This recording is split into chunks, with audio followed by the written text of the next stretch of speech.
Siamo col tecnico del Monza Tommaso Colamaria in questo derby, come dicevo, con Morgan che è finito in pista ma continua sugli spalti, ed è anche bello così perché c'era davvero un bell'ambiente anche con i tanti tifosi brianzoli che vanno seguito stasera. Non è andata bene per voi, è finita 4-3. Ti chiedo subito qual è il rammarico più grande della prestazione dei tuoi stasera? Siete stati veramente vicini a portare via il risultato positivo. Sì, però a volte bisogna volerlo fortemente. Il rammarico è aver cominciato a giocare dopo il 2-0, nonostante avessimo preparato la partita proprio per reggere il pressing dell'Amatori nei primi minuti iniziali, e questo sicuramente è un qualcosa su cui bisogna lavorare, ma specialmente per il futuro di questi giocatori. Dopodiché abbiamo sbagliato tanti contropiedi, perché era abbastanza ovvio che difendendo con un po' di attenzione avremmo avuto qualche contropiede in più, che abbiamo malamente fallito, e poi quando non si prende il 10° fallo non può essere sempre colpa degli altri, ma nonostante avessimo provato a prenderlo in qualche modo non l'abbiamo preso convintamente, quindi è giusto che il risultato sia rimasto questo. Senti, è stata comunque un'ottima prestazione dei tuoi, come hai detto tu, forse i primi minuti, quel 2-0, la squadra è iniziata un po' troppo molle, un po' spedata, però poi grande reazione, e anche nel secondo tempo, nonostante il Lodi abbia spinto ancora tanto, avete ribattuto colpo su colpo, e nel finale comunque i presupposti per andare a pareggiarla li avete anche avuti. Sì, ma in realtà la partita poi l'abbiamo giocata. Se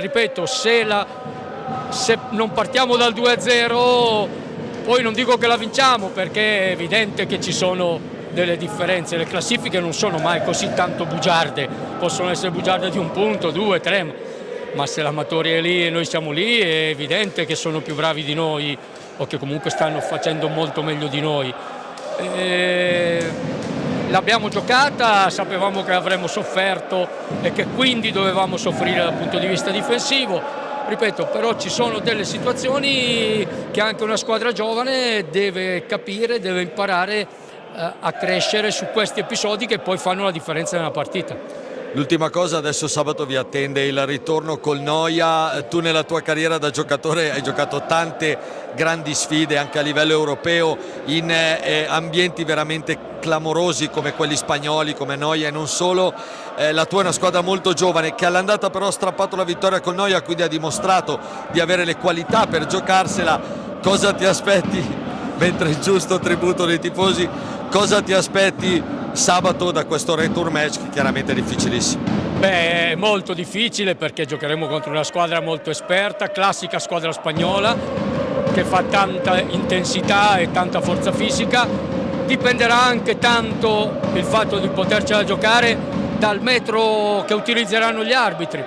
Non sto parlando che gli arbitri condizioneranno la partita, assolutamente, però dipenderà anche dalla coppia arbitrale che metro deciderà di usare, perché è evidente che io fossi il Noia me la giocherei anche dal punto di vista anche di intimidatorio, della pressione, dei falli, e con una squadra giovane, una squadra inesperta di coppe, me la giocherei così.